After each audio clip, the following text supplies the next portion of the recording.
안녕하십니까 여러분들, 산책처럼 사주입니다. 이번 시간은요, 지장간이 심리에 영향을 미치는 이유에 대해서 말씀드려보고자 합니다. 명리학 공부하시면서 많은 분들이 저한테 정말 많이 물어보시는 게 있으세요. 선생님, 지장간도 쓸모가 있어요? 지장간은 그냥 잠재의식이라고 배웠는데 지장간은 못 쓰는 거 아닌가요? 이제 이런 식의 질문들을 대단히 많이 주세요. 근데 제 채널을 계속 봐오셨던 분들은 아시겠지만 저는 이 지장간을 대단히 중요시 여깁니다. 그리고 그 이유를 뭐 나열하자면은 끝도 한도 없어요. 네. 그리고 이제 다른 영상에서도 많이 말씀을 드렸었기 때문에 그 부분은 생략하도록 하고요. 지장간이 왜 우리 사람 심리에 영향을 미치는지 거기에 대해서 제가 좀 설명을 드려보고자 합니다. 예시를 한번 만들어 볼게요.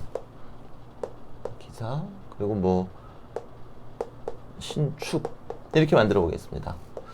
자, 이렇게 되면요, 뭐 십성을 제가 한번 입혀 보겠습니다. 비견, 그리고 축토는 정제, 그리고 사화는 식신, 그리고 신금은 정관, 또 기토는 정제, 이렇게 되겠죠. 그럼 우리가 보통 심리적으로 자기 제어라든가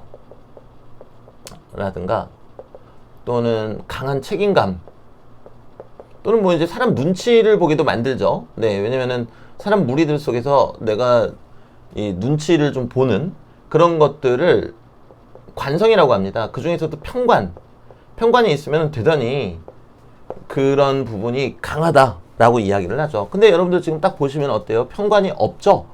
근데 저는 이 명식을 볼 때 자녀분들에 대한 책임감이 대단히 크시네요. 아마 이렇게 말씀을 드릴 겁니다. 그 이유는 뭔가 하면요, 요 사화 안에 경금이 들어가 있어요.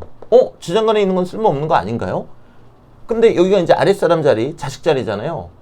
근데 여기 경금이 금금목을 한다고 지장간에 있는 건데 왜 자식에 대한 책임감이 크다고 하시나요?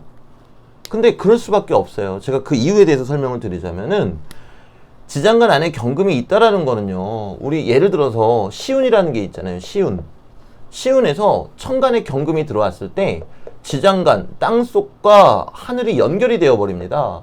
즉 이거를 우리가 투간되었다, 투출되었다, 또는 통근하였다, 이렇게 이야기를 하죠. 근데 이렇게 통근이 됐다라는 거는요, 이 일간한테 대단히 막중한 영향을 미친다라는 거거든요. 근데 시운이기 때문에 물론 경우에 따라서는 뭐 월운과 세운과 이룬의 조합으로 이 시운에서 가시적인 사건이 일어나기는 하지만 보편적으로 시운은 작은 운이잖아요.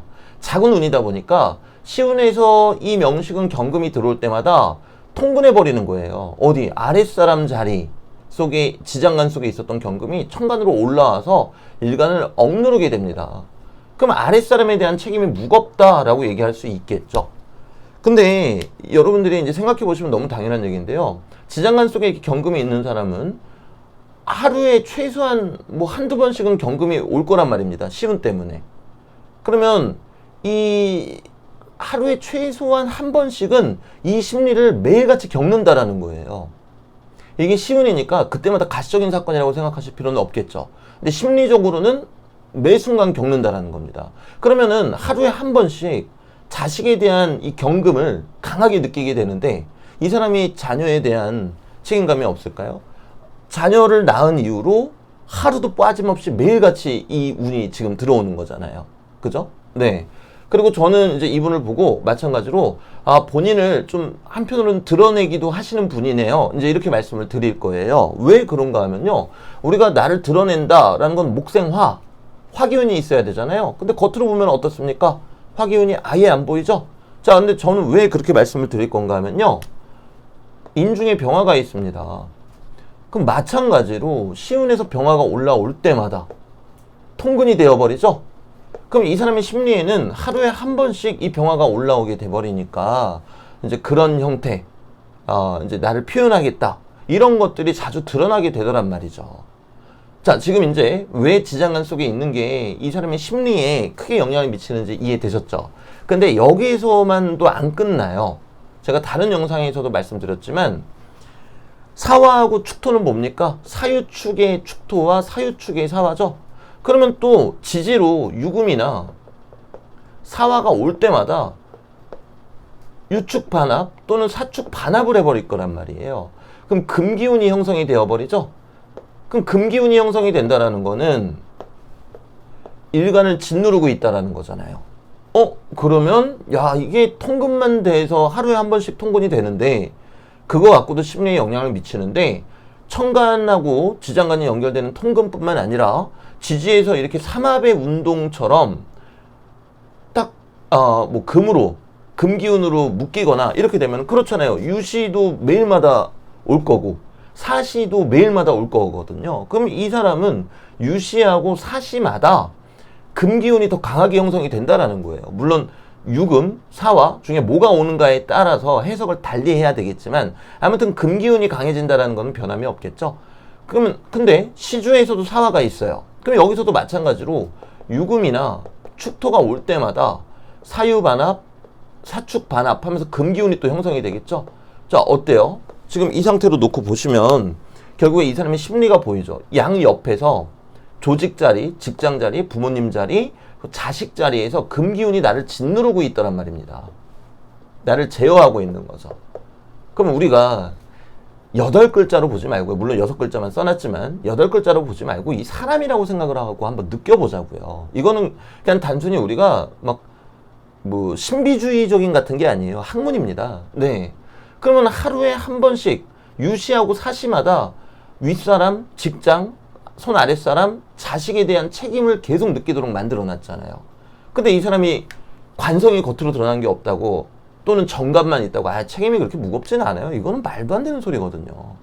게다가 요 인목도 보면은 인오술의 인이잖아요. 그러면은 오시가 되면은 인오 반합을 할 거라고요. 또 술시가 되면은 인술 반합을 하면서 화기운이 형성이 되겠죠. 그럼 목생화니까 나를 표출하려고 합니다. 그럼 이제 종합을 한번 해볼게요. 그럼 이제 이렇게 되면요, 직장 또는 윗사람은 이제 부모님일 가능성이 크죠. 윗사람에게 책임을 많이 느끼고 나를 제어하니까요. 그리고 이것 때문에 나 스스로를 제어하고 참는다. 그리고 아랫사람에 대해서도, 아랫사람 또는 자식에 대해서도 책임을 많이 느끼고 나를 제어한다. 왜 그런지는 이제 봤잖아요.